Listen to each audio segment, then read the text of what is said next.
With about 80 years under his belt, Superman has accomplished more feats than the vast majority of fictional characters.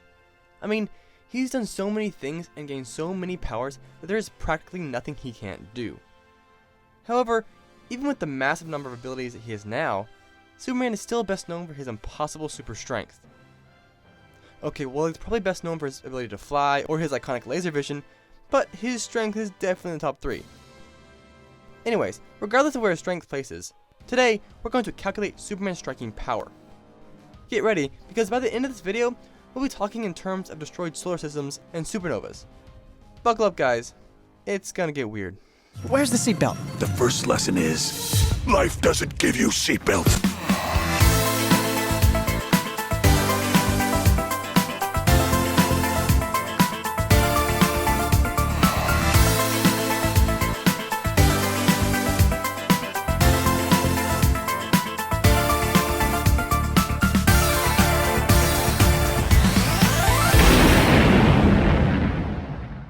Hello Internet, Jojo here, and welcome to IdeaShock.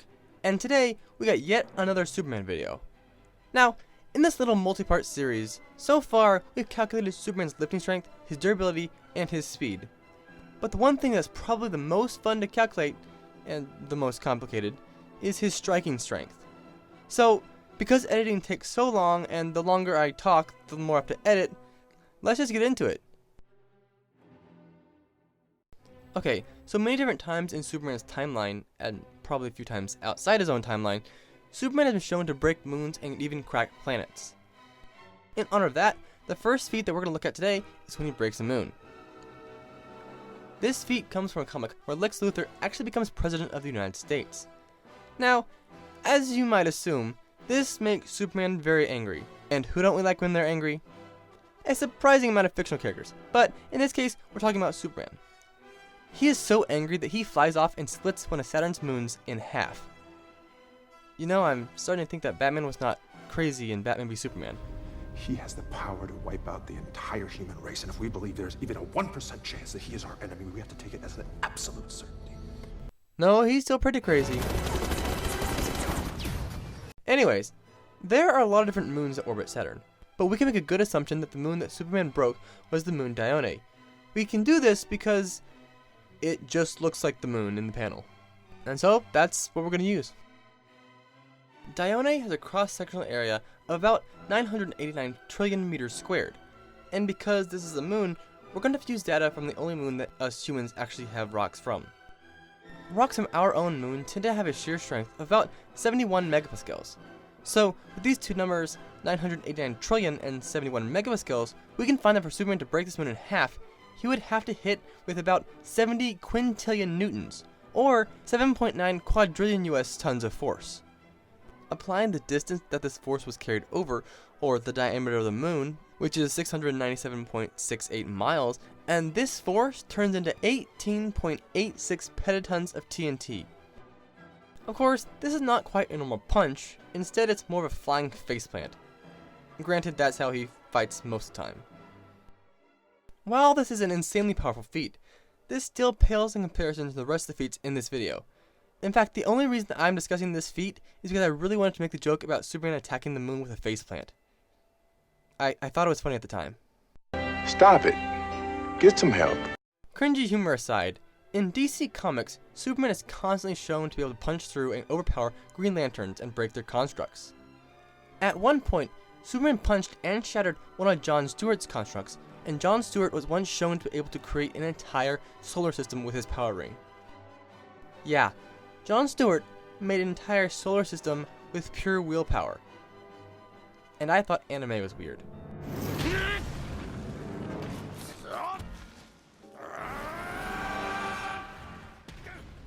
The gravitational binding energy for our entire solar system is over 230 duodecillion joules, or just over 1.15 billion times more energy than is required to destroy the planet Earth. This means that for Superman to break John's constructs, when John was trying to hold him, it is required that he had to be able to deal more energy than would destroy an entire solar system. And he did, in just one punch. Of course, this is not the only time that Superman has humiliated Green Lanterns.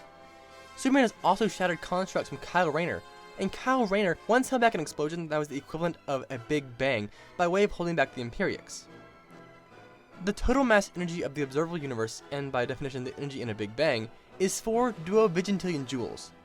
So that is the amount of energy that Superman would have had to produce able to break one of Kyle's constructs. And he does so, casually. This is also not accounting for the fact that the DC universe is considerably larger than our own universe. Are you seeing a pattern yet? DC has Green Lantern make a solar system, and Superman's like... DC lets Kyle hold back a Big Bang, and Superman's like... It's free real estate. This entire scenario is a very common issue with Superman in general.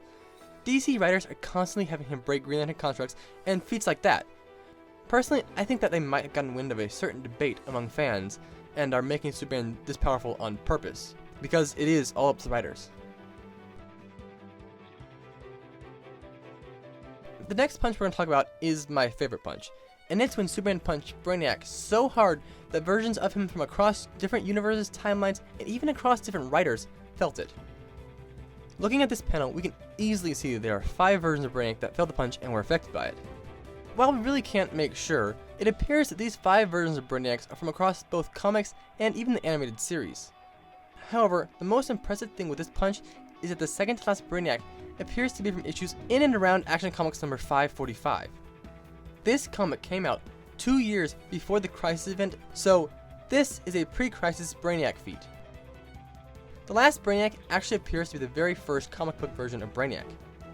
This version of Brainiac was introduced in 1958. This means that modern Superman is able to punch and affect events and characters from before the Crisis event was even conceived in the minds of DC writers. This is actually incredibly good evidence to support the idea of scaling modern Superman to the reality-shattering, retcon-punching Superboy Prime. But I'm not getting into that today. What this does mean is that Superman's punch can ripple through time and space to stagger a being that pre-Crisis Superman couldn't even touch. In fact, in this particular comic, Brainiac actually wins the fight without even having to throw a punch.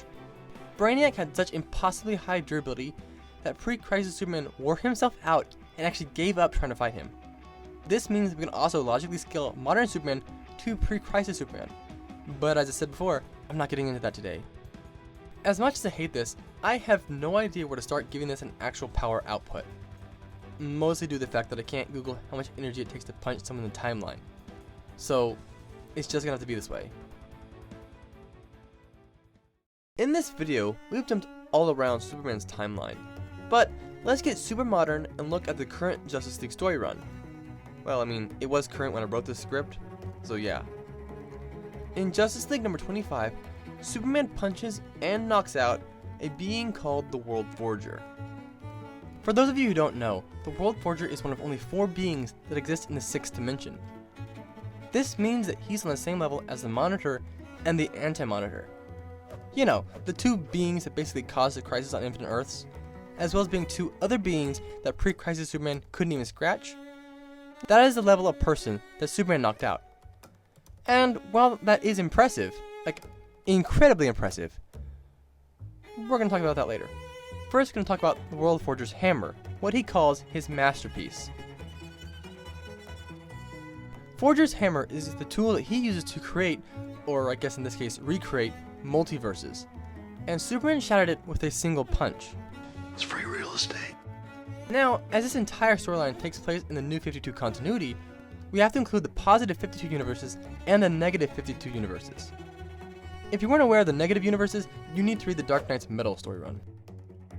Anyways, because of both types of these universes, Forger's hammer has to be able to generate, or at least withstand the total energy to create 104 different universes. To be fair, at the time Superman shattered his hammer, he was supercharged, as he had just flown through several yellow suns. However, we only see him fly through 8 of them, so if we take this literally, as it does seem to be, this would mean that one quick dip in the sun would give Superman the power to destroy 13 of the total 104 DC universes. And considering the speed he was moving at, it wouldn't be crazy to think that he spent less than 1 second going through all of them. Just imagine what Superman could do with several thousand years soaking in the sun. You know, breaking this hammer and shattering universes are obviously impressive, but Superman actually did something that's far more impossible than you might think. Remember how I mentioned that the World Forger resides in the 6th dimension, right? Well, the 6th dimension is a higher plane of existence than where Mr. Mixius Pitalik lives. And he can do pretty much anything. I mean, he can handle galaxies like footballs. The difference in power between each plane of existence is practically infinite. There's almost no limit to how powerful one character can be over another. I mean, it's the difference between the power of a character on a page of paper versus the author. That is essentially the difference in power. So, the fact that Superman, who resides in the 4th dimension, can knock out the World Forger... No. The fact that Superman, who resides in the 4th dimension, can touch the World Forger has major ramifications. The World Forger is practically an infinite amount stronger than Superman. No amount of physical strength would allow for that. No matter how strong Batman becomes, there's no way he's going to punch Bob Kane or Bill Finger. It just can't happen. And yet, that is essentially what Superman does. Now, obviously, I know that there are going to be a lot of skeptics out there. And that's for a good reason, considering this feat is just so powerful. But, for the sake of argument, let's assume that there are as many suns in this panel as there are pixels in an 8K 50-inch TV. About 33 million. If we were to say that Superman flew through all 33 million suns, then Superman's power when he flew through one sun would be the equivalent of 12.6 vigintillion joules. And that is still a lot. In fact, this is still incredibly conservative, as Superman and Universal Destruction has been supported many times in comics. He's broken both Hal and Kyle's constructs, shattered the World Forger's hammer, and even gone toe-to-toe with characters like Darkseid.